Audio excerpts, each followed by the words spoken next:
Tim, what about you? Do you think Ukraine will be under pressure now to concede some territory?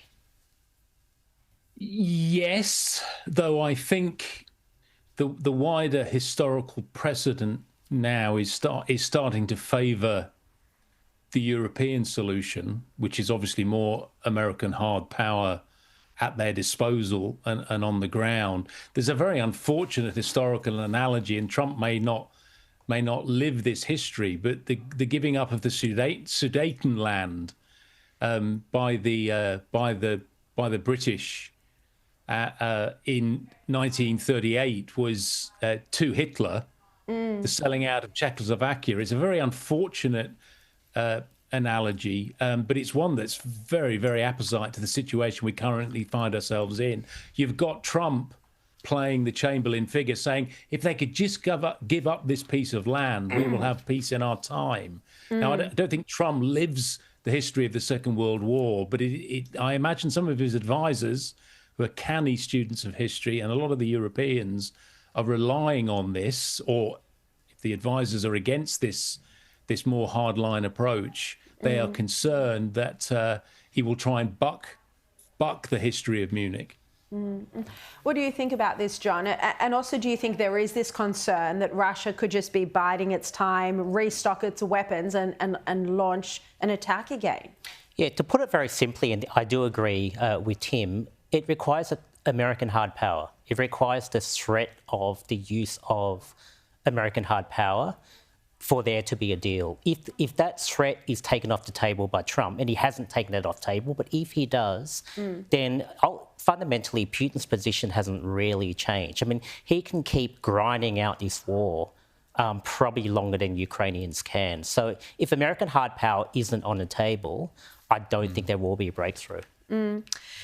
And also, Tim, what do you think about this peacekeeping force led by the Europeans? How would this work?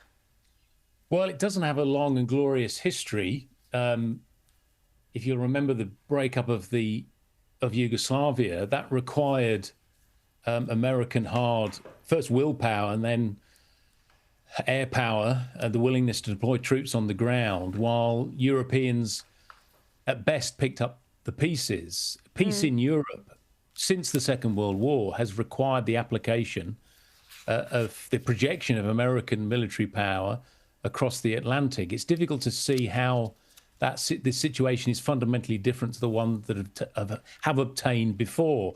These styles of war that Russia fights, they generally have about a 4-year duration. If you think of the First World War, the Second World War, and then there is a peace, but it's a peace if it's going to favour the forces of democracy, it is going to require a US president willing to backtrack on some of his more MAGA claims and actually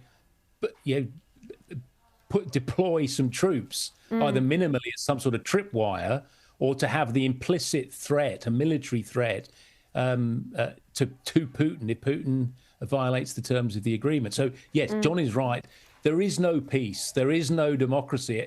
It's contingent. It's proportional to America's willingness to act. Which has, of course, been the concern in the past, because there's been such pressure on Trump from the MAGA movement to just, abandon Ukraine, I suppose. But I also want to just turn to, finally, before we go, the upcoming meeting between Zelensky and Putin. This is high risk, isn't it, just having the two of them in a room? It's high risk if Zelensky has not been given that American backing of hard power that we keep on going about.